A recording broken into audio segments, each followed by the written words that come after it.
Anupama serial के ऐसे ही daily update सबसे पहले देखने के लिए हमारे चैनल इन्फो ड्रामा हब को सब्सक्राइब करें। आज के एपिसोड की शुरुआत में हम देखते हैं कि अनुपमा पूरे गांव वालों के सामने खड़ी होकर सच को उजागर करती है। वह सबके सामने बोलती है कि सोनू ने गिरजा को 2 बार मारने की कोशिश की और इस प्रकाश नाम के आदमी की वजह से गांव की बहू बेटियों को बहुत कुछ सहना पड़ा है। यह सुनकर गांव वाले हैरान रह जाते हैं। अनुपमा आगे कहती है कि आप लोग सोच भी नहीं सकते कि आपकी बेटियों पर क्या क्या बीता है। वह प्रकाश के सारे काले कारनामे गांव वालों को बताती है। प्रकाश अपने बचाव में लड़खड़ाती आवाज में बोलता है कि यह सब झूठ है और ये औरतें उसे बदनाम करने की कोशिश कर रही हैं। वह गांव वालों को बरगलाने की कोशिश करता है और कहता है कि ये तीनों लड़कियां दूसरे गांव के लड़कों के साथ भाग गई थीं। जब उन लड़कों ने इन्हें छोड़ दिया तो इन्होंने अपनी इज्जत बचाने के लिए मुझ पर झूठे इल्जाम लगा दी। तभी गिरजा और बाकी दोनों लड़कियां जोर से बोलती हैं कि प्रकाश झूठ बोल रहा है, उसने ही हमें कैद कर रखा था, हमें यातनाएं दी। लेकिन प्रकाश अपनी गलती मानने से इनकार करता है और सारी बातों का दोष अनुपमा पर डाल देता है। वह कहता है कि ये सब लड़कियां वही बोल रही हैं जो अनुपमा ने इन्हें सिखाया है। गांव वाले उलझन में पड़ जाते हैं। उन्हें समझ नहीं आता कौन सच बोल रहा है और कौन झूठ। प्रकाश आगे कहता है कि रावण किसी राक्षस का नहीं, सोच का नाम है और वही सोच अनुपमा में दिखाई दे रही है। इसलिए रावण के पुतले की जगह अनुपमा को जला देना चाहिए।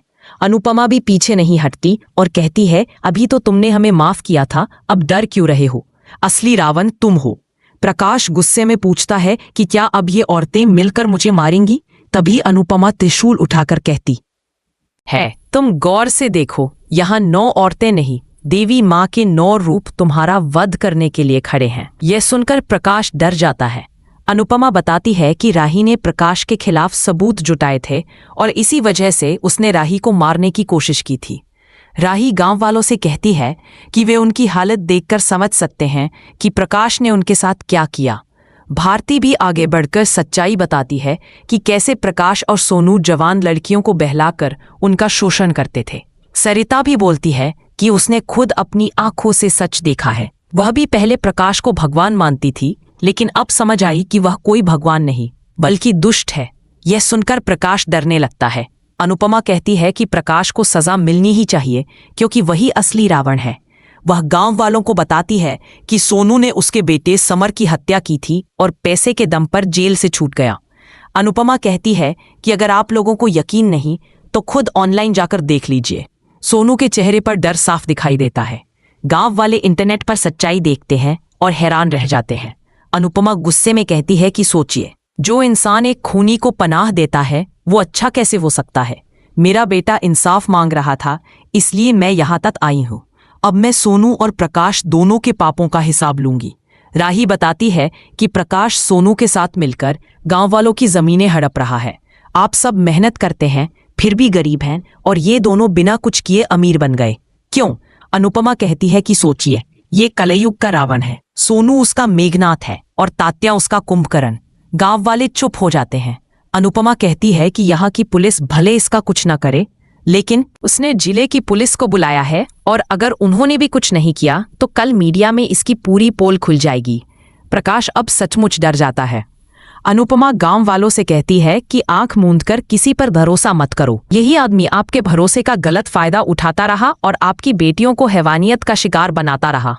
ऐसे पापी को भगवान समझने की भूल मत कीजिए। इसकी बातें गांव वालों के दिल को छू जाती हैं। तभी प्रकाश की पत्नी आगे आती है और कहती है, अनुपमा जी जो कह रही हैं वो सब सच है। यह सुनकर सब चौंक जाते हैं। वह आगे कहती है, हर पत्नी का धर्म होता है कि वह अपने पति का साथ दे, लेकिन पाप में नहीं। मैंने इन्हें बहुत बार रोका लेकिन ये नहीं माने। अब इनके पापों का घड़ा भर गया है। प्रकाश के चेहरे पर सदमा और डर दोनों साफ झलकते हैं। इसी बीच सीन बदलता है। प्रार्थना पानी पीने के लिए उठती है लेकिन पानी खत्म होता है।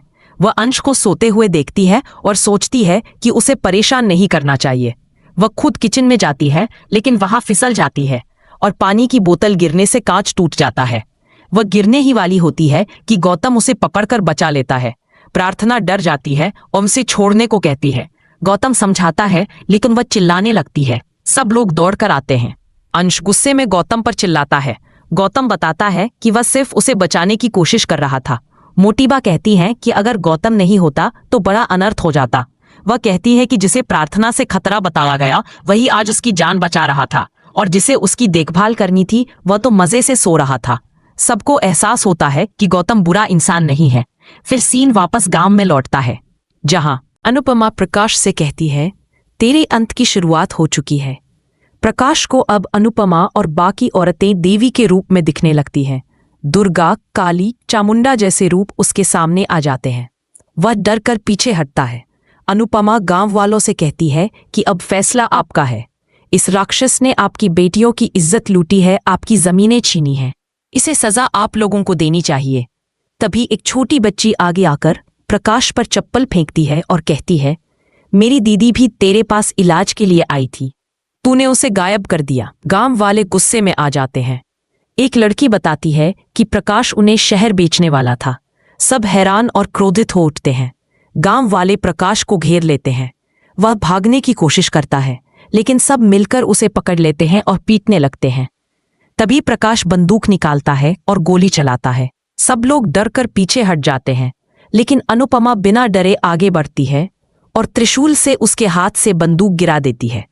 फिर वह औरतों के साथ मिलकर प्रकाश और सोनू पर हमला कर देती है। प्रकाश को लगता है जैसे उसके सामने खुद दुर्गा माँ खड़ी है। वह कांपने लगता है और गिर जाता है। उसी वक्त पुलिस पहुंचती है। इंस्पेक्टर कहता है कि हमें इसके काले कारनामों की खबर पहले से थी, लेकिन कोई गवाही देने को तैयार नहीं था।